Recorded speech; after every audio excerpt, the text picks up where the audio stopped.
The big news over the weekend, obviously, former President Joe Biden diagnosed with prostate cancer that has now somehow gone to his bones, but nobody knew about it until like yesterday, which doesn't make any sense. Let's bring in Kay Smythe-Hill, who, by the way, after this interview will be just known as Kay Hill. Why not? How are you, Kay? Good to see you.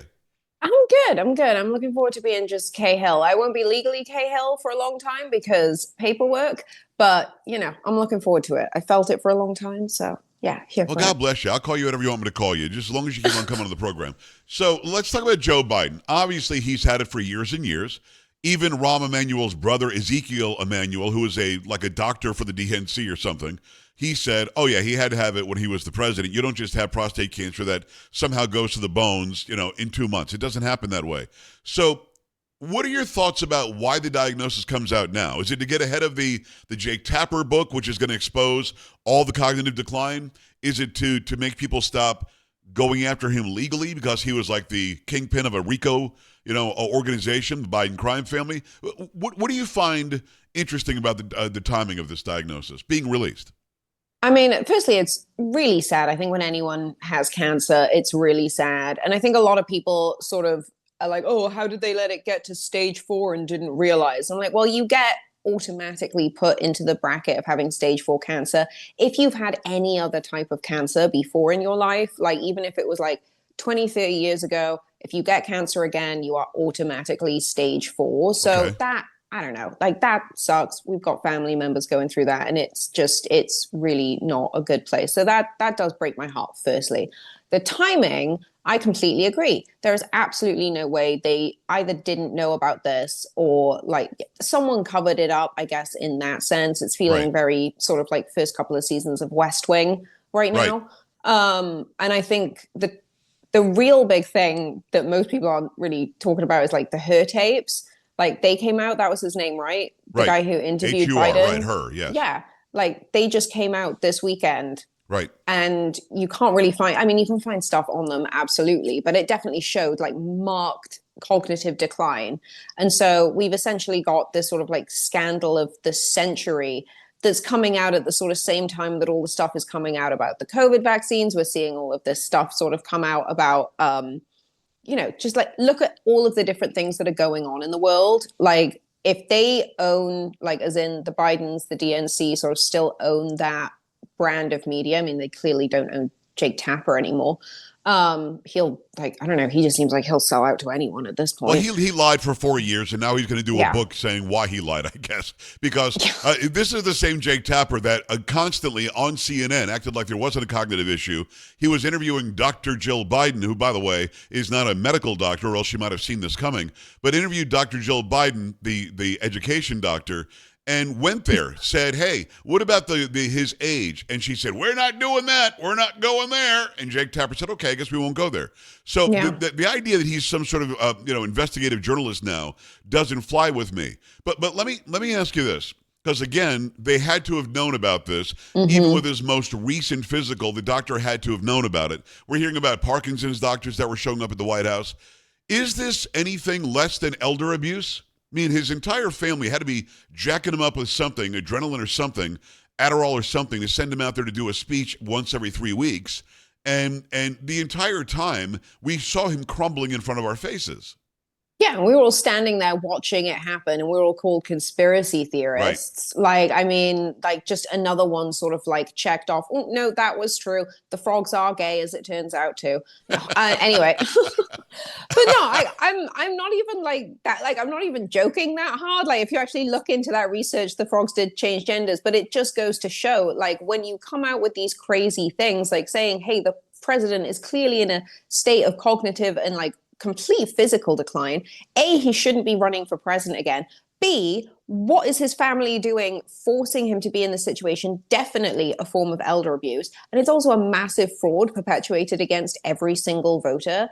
And I wonder about all the people who also donated to that campaign. Like, it just, the list goes on. We also seem to have just completely skimmed over the fact that Kamala Harris was never part of a primary. She was just foisted upon the Oh, yeah. Democrats all Yeah. around the time this was happening. What I see happening right now, Joe, with this group, and this is not a good thing, this is actually kind of a scary thing. what I see with this sort of oligarchy, this kind of like crumbling empire, if you will, very short-lived empire, like, maybe 3 decades at the most, if you Right. go from like Clinton through to now, Right. give or take. But I think there's obviously a lot of panic. There's going to be a lot of scrambling to kind of save image and save face. I think they've taken so many people down with them at this point that actually, the more I think about it, like Jake Tapper is probably doing the one thing to protect himself. It's obviously, he's lost all kind of credibility in the eyes of the public, but Right. pretty much everyone's going to like read that book to figure out what he actually saw at that point. I mean, you can look at it from so many different perspectives. Like, is it spineless to, have lied about this and then when he can make money from it, go out and tell people? Well, it's like not really any different to what the Bidens are doing. Right. Like they covered it up. It's just one big giant mess of people who realize that they don't have control anymore. And I'm kind of scared about what happens next. Well, what's interesting, and it's Kay Smythe Kay Hill. Go and follow her at Kay Smythe everywhere, SMYTHE. When they did that debate in June, which I thought was way too early, I've never seen a debate in June in my life before then. The debate before the actual convention was unheard of, and they did that in June. During that debate, Jake Tapper and Dana Bash, says Dana, not sure why, spelled Dana, but we're going to go with Dana. They're sitting there and they're literally asking Joe Biden questions and holding his feet to the fire. And as I was watching that debate in June, I knew they knew something. And what I said after that debate was over, Jake Tapper and Dana Bash actually did a good job moderating for the first time ever. Why? And the reason why was they had to have been complicit with the DNC to try to get Joe Biden out of the way. At that point, they either know about the diagnosis, they assume that everybody sees the cognitive decline. You can't just say Joe had a cold that night, and that's why it was such a bad performance. What they went into that debate knowing, in my opinion, that they were going to burn Joe Biden that night, and burn him they did. And I think they probably did that to get Kamala Harris in there sooner, even though, as you very wisely said, she didn't win anything. She didn't do a primary. She didn't have to run against anybody. Didn't have to go through the primary and caucus season. Just all of a sudden, she's anointed as, and you said, what did you say? They foist her upon us. So at the end of the day, I think that's when Jake Tapper said, cool, I can write my book now. And he goes into that debate and exposes Biden. Do you agree?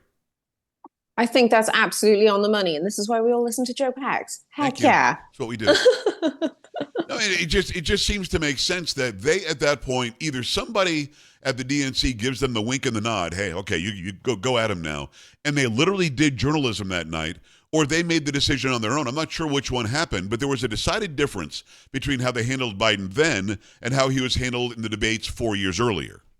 I think some skinny guy in probably well-fitting suit, but one, sort of like blue suit, brown shoes. I don't know. That just always, to me, I'm like, I just avoid people that dress like that because I know that they're trying to get something out of me. You know the type I'm talking about, ladies. But no, I think someone fitting something like that description, probably quietly told Tapper and Bash, like, hey, we're gonna like get him on out of here. His wife's not really having any of it. There's like a few people who are having a little bit of a mentee bee about it. And they're scared about like what's going to happen to them next. I'm talking about Pelosi, etc. All of the olds who like, I don't understand why they're still working. They shouldn't be working. Certainly not for the people. They should be retired and enjoying that time. But I think, I think someone probably gave them the directive, and that's why they were able to do what they did that evening. I really don't think that it came from them as individuals. I think they've been at this too long to actually be as free as they maybe think they are. Well, somebody had to give them the heads up. I agree with you. It is Kay Hill. Go and follow her at Kay Smythe. See her on Newsmax all the time. Go to millionvoices.org, an incredible website, incredible organization. Going to expose exactly what these bills are doing, going to expose exactly what these candidates stand for, and it's a great resource for everybody, millionvoices.org. Let's talk about this solar flare test that I didn't know about. We were under a solar flare test at some point last year? Well, it was an emergency response preparedness I don't know, what is the word? I'm like thinking of it again in Welsh and I can't think about what it is in English. When you go out and you do an exercise, that was Right. it. So it was an Right. emergency response preparedness exercise. Okay. And so it was to look at what would happen in the event of a major solar storm. So for anyone who doesn't know, our sun emits particles. Sometimes it emits way too many of those particles all at once and they slam into Earth. And up until about like 150 or so years ago, wasn't really a big deal, didn't really notice it. We just get some nice auroras in the sky. Now it's going to fry all of our GPS systems, the satellites. A really bad one would literally knock all of the planes, everything out of the sky, have it all crumbling down to Earth, while we also deal with the fact that all of our electrics go out and the grid shuts down. And a really, really bad one would also fry our grid to the point where we wouldn't be able to like reuse it. It would just be like completely fried. And so solar storms are quite serious, Joe. This sounds bad. This sounds bad. Yeah. Yeah, so we've had them before. There was one in, oh gosh, I'm going to get the year wrong. I want to say 1859 Carrington event. That's the one that sort of most people know about. That sort of saw telegraph stations sort of sparking and it does. Wow. These things don't hit at the same magnitude at the same place. So, it could hit here in the States really heavy, whereas like people in, I don't know, parts of Asia wouldn't even really notice that much is going Okay, I on. got to ask you though, because I'm not learned on this stuff. A solar flare is what? Just some sort of a ball of energy? I mean, it's not a hot ball of flames coming from the sun. What specifically is a solar flare? It's some sort of almost like what an EMT would do, or EMP, I should say. Yeah, it's kind of similar. Like, in fact, there was an article. Is it a magnetic field? What is it? So we have a magnetic field, obviously, around the Earth. Yes. But no, it's called a coronal mass ejection.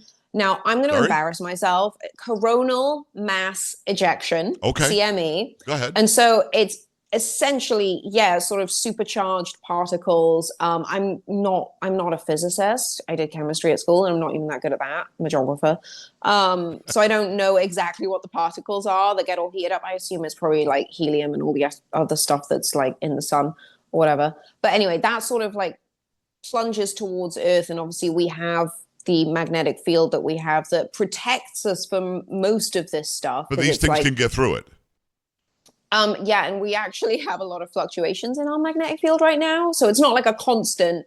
It sort of lives in this back and forth kind of, it exists in a fluid state, if you will, Right. which is also something that I learned recently about the electromagnetic field that kind of freaked me out. And sometimes it reverses. So sometimes throughout history, we've seen that magnetic north has completely flipped to magnetic south, and we don't actually know what happens. That's called a pole reversal. Oh, that's a really scary one. I have a friend who's far more qualified to talk about that, but there are some theories that suggest it could literally move oceans. It's that kind of wild, like when you get into the nitty gritty of the physics of it. But going back to the sort of solar flare. Yeah. We actually had an event last month, less than a month ago. It was on April 28th of this year, where pretty much the entirety of the Iberian Peninsula, so parts of southern France, Spain, and Portugal, their grid went completely down. And I mean, everything that wasn't run on batteries stopped working. So people were stranded all over the country. Wow. We still don't actually know what caused it. There's sort of this back and forth between like, well, was it a terror attack, or was it one of these solar events that we know are going to happen because they've happened before and they happen fairly regularly. We just don't know enough about them to know what to do when they happen. And so this exercise last year was to essentially see how prepared the United States is for an event like that, where what did we learn? What did we learn from the exercise, or drill? Drill is probably the word you were looking for. Drill. Yeah, I knew there was an American word. Yes, a very American. Let's do a drill. Let's emergency drill. So, what did we find out? Are we prepared? I'm guessing not. No, not really. I would go get some chickens and learn how to build a fire without the help of some stuff. But it is just one of those, it's just another thing, Joe, that like we're just not prepared for. I mean, we were talking right before the show about the Cascadia subduction. So, dude, that's 1,000-kilometer long mega thrust fault line that could literally submerge half of the Pacific Northwest under the ocean. And like it goes off again fairly regularly. And we're not prepared at all to deal with that either. And so there's all of these, with all of the chaos that's going on in the world, like I always find it very humbling to be reminded that like there are way bigger, scarier things that, Yes. God's created everything, but there's stuff that he has full like control over in that sort of like geological sense that are way more scary than the other stuff that's going on Well, in the the world story that you today. sent me, and by the way, go to millionvoices.org and go follow Kay everywhere she is. Kay Smythe is where she is online, but her name is Kay Hill. Deal with it. But this story literally says mainstream media finally wakes up to the massive geological threat to us, and I'm like, okay, well, they woke up to it. What are we doing about it? Yeah, can you We're do just anything talking about this about it. fault line?